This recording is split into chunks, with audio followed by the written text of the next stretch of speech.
Hello जी, अस्सलाम वालेकुम। मैं हूं राजगिल और जितने लोग वहां मुझे देख रहे हैं, अगर वो दुबई जाना चाहते हैं और उनका वीजा नहीं लग रहा, तो आज मैं आपको बताऊंगा कि आप दुबई कैसे जा सकते हैं, वहां पे जाके नौकरी ढूंढ सकते हैं। तो वीडियो को स्टार्ट करते हैं। मेरे साथ मौजूद हैं एजी एक्सप्रेस के सीईओ बिलाल अनवर जलाल साहब। उनको वेलकम करते हैं और उनसे पूछते हैं कि दुबई बंदा कैसे पहुंचेगा। अस्सलाम वालेकुम, कैसे आप? वालेकुम अस्सलाम, अल्हम्दुलिल्लाह। मैंने शुरू में बता दिया है कैसे दुबई पहुंचेंगे, अच्छा। अब आपने पहुंचाना है, उनको बताना है, गाइड करना है कैसे पहुंचेंगे, क्योंकि दुबई के वीजे नहीं लग रहे लोगों के। तो क्या स्ट्रेटेजी करनी है, किस तरह से दुबई पहुंचना है? देखें, इसकी हमने पहले भी वीडियो बनाई थी, उसमें हमने बड़ा थॉरली बताया था, लेकिन लोगों के सवालात बहुत हैं माशाल्लाह। आपकी वीडियो के तवज्जुद से और हमारे चैनल के तवज्जुद से भी बहुत सारे सवालात हैं इसके ऊपर। उसमें देखें, लोग पूछते हैं कि क्या चीज़ देखी जाती है पासपोर्ट में, कि असेसमेंट किस चीज़ के ऊपर आप कर रहे हैं। जो हमने लास्ट वीडियो में बताया था कि हम असेसमेंट करके और उसके बाद उनको बताते हैं, तो क्या चीज़ें उसमें देखी जाती हैं।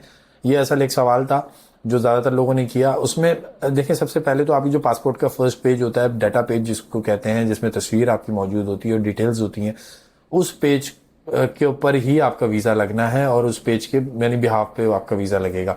उसमें सबसे पहले तो उसमें प्लेस ऑफ बर्थ वो देखनी है कि प्लेस ऑफ बर्थ जो आपकी है उस पासपोर्ट पे वो कहाँ की है, क्योंकि वो बैन सिटीज़ में तो नहीं है। वो बैन सिटीज़ की लिए लिस्ट है, वो हम डिस्क्रिप्शन में डाल देंगे। और उस बैन सिटी में वो तो आपका सिटी तो नहीं आ रहा, तो एक तो पहली ये चीज़ होती है। फिर उसके बाद उसमें देखा जाता है कि उनकी एज कितनी है, उसमें एज भी लिखी हुई होती है आपके पासपोर्ट डाटा पेज पे, तो उनकी एज 45 प्लस होनी चाहिए, तब वो अप्रूवल के चांसेस ज़्यादा हो जाते हैं दुबई से। और इसी तरीके से फिर वो नाम भी देखा जाता है कि वो नाम में जो है वो कोई ऐसा नाम तो नहीं है जो किसी अहले तशी नाम जो है वो थोड़ा सा इसमें इशू आता है, तो वो ना हो। तो ये तीन चीज़ें बेसिकली देखी जाती हैं। फिर आपकी दाढ़ी देखी जाती है पासपोर्ट पे कि दाढ़ी है कि नहीं है, क्योंकि दाढ़ी पे भी उधर मसला है। ये इमिग्रेशन के उनके रूल हैं, बड़े अजीब से हैं, लेकिन वो हैं, तो वो हम आपको गाइड कर रहे हैं। ये होता है। और इसके बाद फिर अगर आपके पास 45 साल से कम अगर आपकी उम्र है, तो आप अबू धाबी से अप्लाई करें। शारजा का वीज़ा चूंकि बंद हो चुका है, तो अबू धाबी से अप्लाई करें। ये दुबई से आप करें, शारजा से करें या अबू धाबी से करें, मिलता यूएई का वीज़ा है और उसमें आप कहीं भी ट्रेवल कर सकते हैं। ये भी लोगों का सवाल होता है कि भाई अब मैंने अबू धाबी से अप्लाई किया है, तो मैं क्या अबू धाबी ही, हाँ, अबू धाबी ही लैंड करूंगा? तो ये सवाल का जवाब ये है कि आपने कहीं से भी वीज़ा अप्लाई किया हो, यूएई का वीज़ा है, आप किसी भी स्टेट में, शारजा, रासुल खैम, दुबई, अबू धाबी, कहीं भी आप जा सकते हो उस पर। ठीक है। अच्छा, अब आपने बताया कि अबू धाबी से जो है वो अप्लाई कर लें वो लोग जो यंग यंग मैं कह सकता हूँ, या वो लोग जो अभी 40-45 साल से कम उम्र है और जाना चाहते हैं वहां पे, नौकरी ढूंढना चाहते हैं, तो भैया पाकिस्तानी ने वहां पे जाके पहली बड़ा गन मचाया और जो है वापस नहीं आते, जाते हैं तो ओवर स्टे कर देते हैं, जिसकी वजह से प्रॉब्लम आ रही है। अच्छा, अब ये अबू धाबी से जब अप्लाई करेंगे तो क्या कोई खास स्टेटमेंट चाहिए उसके लिए, या बस वही सिंपल प्रोसेस है? देखिए, वो सिंपल प्रोसेस सिंपल प्रोसेस है। सिर्फ उसमें एक फ़र्क है कि उसकी फ़ी थोड़ी सी ज़्यादा होती है, और बाकी तो सारी चीज़ें सेम है, क्योंकि उसमें शनाख्ती कार्ड, पासपोर्ट, तस्वीरें चाहिए होती हैं आपकी और स्कैन चाहिए होती हैं। तो दुबई में भी वही चाहिए, शारजा में भी और अबू धाबी में भी डॉक्यूमेंटेशन सेम है। ठीक है। अच्छा, अब जैसे आपने बताया कि फीस थोड़ी सी ज्यादा होती है, तो दुबई की मेरे ख्याल 45 कुछ ऐसे हजार है पाकिस्तानी। नहीं, 1 मंथ की जो है वो 30 से 35। ठीक है, तो अगर अबू धाबी से करेंगे तो कितना फर्क आएगा? अबू धाबी से करेंगे तो ये ऑलमोस्ट समझ लें कि आपको 45 to 50 या इससे ऊपर चली जाती है जी, 1000, क्योंकि ये कन्वर्जन का फर्क आ जाता है। तो ये एक एक्यूरेट अमाउंट नहीं है, ये अप्रोक्स अमाउंट है। ठीक है। अच्छा, ये मुझे बताइएगा कि 1 महीना वैलिड है नौकरी ढूंढने के लिए या कम है? देखिए, हमारे पास से लोग जो जाते हैं अक्सर, जो वो नौकरी ढूंढने जाते हैं, तो वो 2 महीने का, या पहले 3 महीने का वीज़ा होता था, वो तो वो डिसकंटिन्यू, अब 2 महीने का मैक्सिमम। तो वो 2 महीने का लेके जाते हैं, 58 डेज होते हैं उसमें, तो उसमें ज़्यादा बेहतर है। महीने में तो आप, मेरा नहीं ख्याल कि जो नौकरी ढूंढने वाले लोग हैं, नौजवान हैं, तो वो 2 महीने का ही वीज़ा लेके जाए।